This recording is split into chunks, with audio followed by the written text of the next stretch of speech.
tardes. Yo soy Carlos Asensio, del periódico El Economista. Mi pregunta va sobre todo por el tema de la visión que hay en la región por parte de Europa, pero es que también tenemos otro actor competidor que es China. Muchos expertos aseguran que China es un inversor tremendamente oportunista y muy extractivo, es decir, que busca abastecerse de recursos hasta que posteriormente ellos ya no dependan tanto de esa región porque tienen los suyos propios. Pero sí que es cierto que muchos países están sucumbiendo a la tentación de China. Entonces, ¿cómo podemos hacer desde Europa para ser un inversor fiel y permanente dentro de la región y que China no sea ese inversor oportunista que nos quite terreno a la hora de nosotros ser ese inversor fiel? Mira, una pregunta muy adecuada y para la cual hay una respuesta muy directa. Lo que América, y lo voy a poner al revés, lo que América Latina necesita es que Europa compita con China. China efectivamente es hoy día el primer socio comercial de casi todos los países de la región, salvo México, que por supuesto por su cercanía con Estados Unidos tiene a Estados Unidos como su socio comercial. Y tal como tú señalas, China ha tenido una política primero con una proyección de largo plazo y que ha ido evolucionando.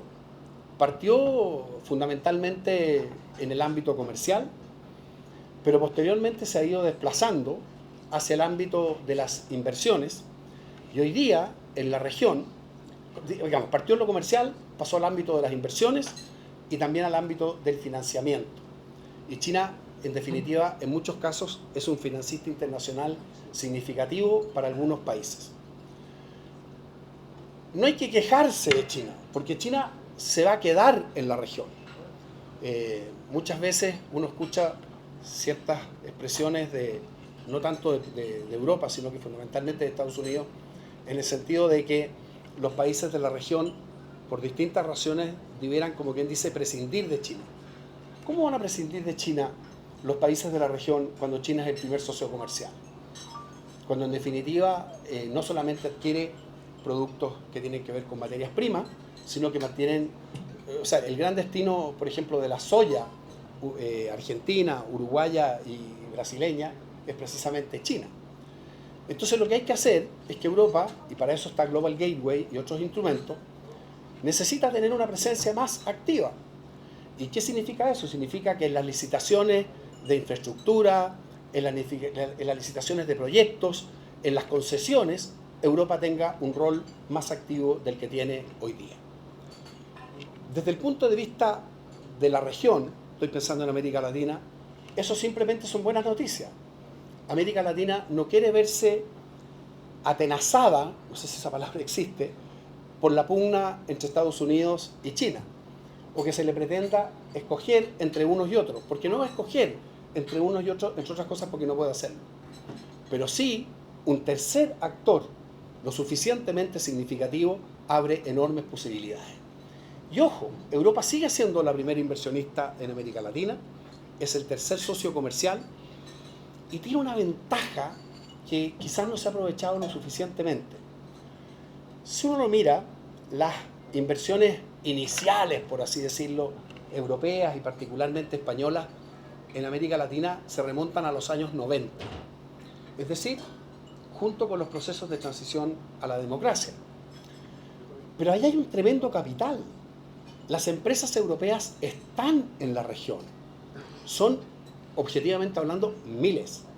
Están en la región, tienen conocimiento, conocen los marcos regulatorios, conocen la cultura comercial, conocen la cultura política. Es decir, tienen, por así decirlo, terreno avanzado para una etapa posterior de mayor inversión y de mayor comercio.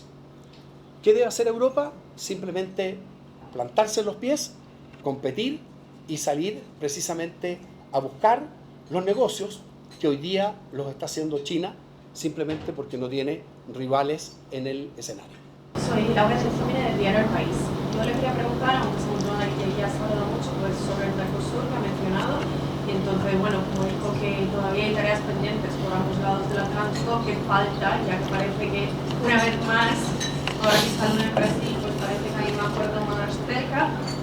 falta por las dos partes por cumplir. Y luego me gustaría que detallara un poco más cuando mencionó estos nuevos desarrollos a los que debería mirar Europa en el continente latinoamericano y no solo a las materias primas, sino mencionó los videojuegos, pues ¿a qué más se refiere? Mire, no me atrevo a dar una respuesta específica de lo del Mercosur porque el laberinto técnico que a ese respecto existe va cambiando a cada instante.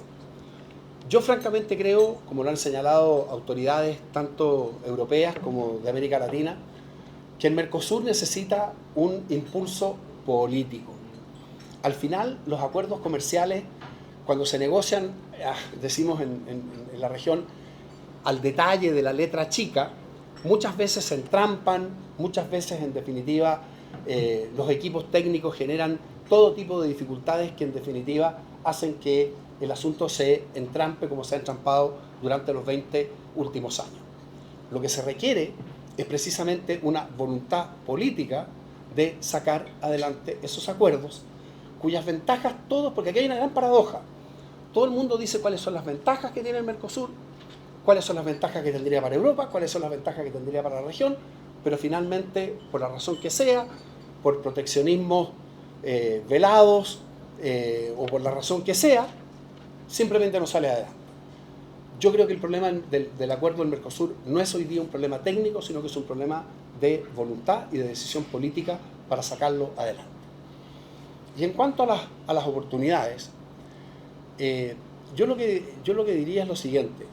Si usted se fija, por ejemplo, en todo lo que son el mundo de las multilatinas, de las startups que tienen que ver con economías del conocimiento, América Latina tiene muchas, o sea, América Latina ya tiene un porcentaje significativo de unicornios que demuestran que hay un capital intelectual en la región precisamente para, de alguna manera, conectar, ya sea con socios o con financiamientos europeos para darle aún mayor volumen.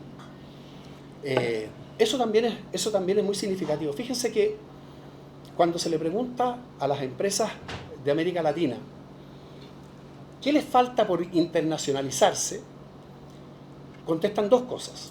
Contestan que requieren mayor información respecto de las oportunidades de aterrizaje, por ejemplo, en el mercado europeo. Dígame, ayúdeme a cómo yo aterrizo en ese mercado.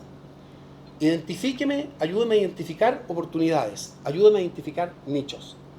Y simultáneamente, la otra demanda que vienen de la región, de las empresas de la región, es ayúdeme a identificar socios.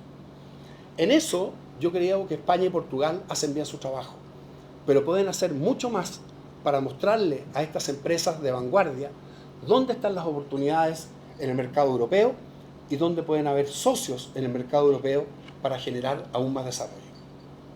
Soy Luis Ayllón de Diplomatic Spain. Habla usted de seguridad jurídica y quisiera saber si considera que esa fragmentación que se da en muchos países es una de las cosas que puede estar contribuyendo a que haya una mayor protección de inversiones.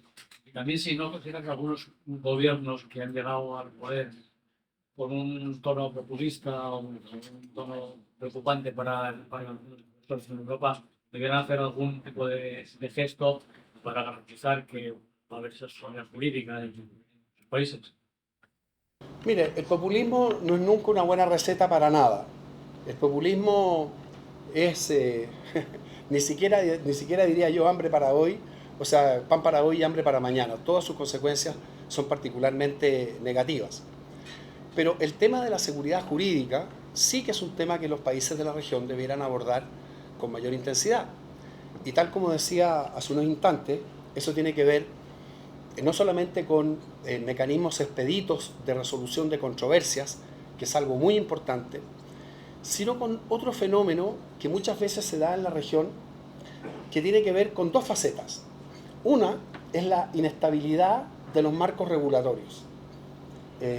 Si ustedes piensan en cualquier inversión, por ejemplo, de energía, bueno, los retornos, los rendimientos de cualquier inversión en un proyecto de energía son 20, 30, 40 años.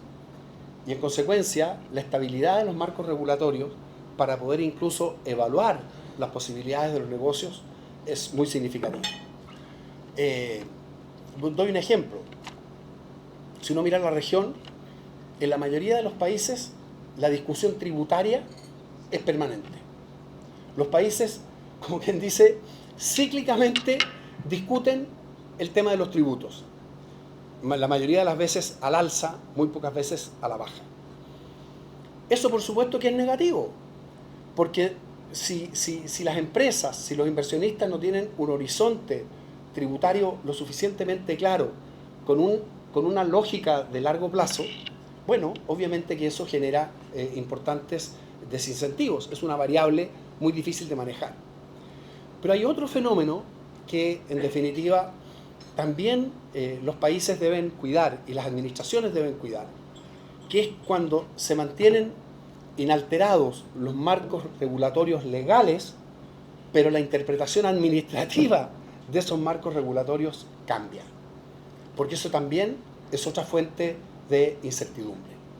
Entonces sí, los países debieran ocuparse fundamentalmente de mejorar los niveles de certeza jurídica, estableciendo mecanismos de resolución de controversias que sean expeditos, apuntando a marcos regulatorios que sean estables y permanentes en el tiempo, y sobre todo cuidando la volatilidad de las interpretaciones administrativas, que muchas veces son aún más imprevisibles que aquellas que tienen que ver con precisamente los cambios regulatorios que se hacen en los parlamentos.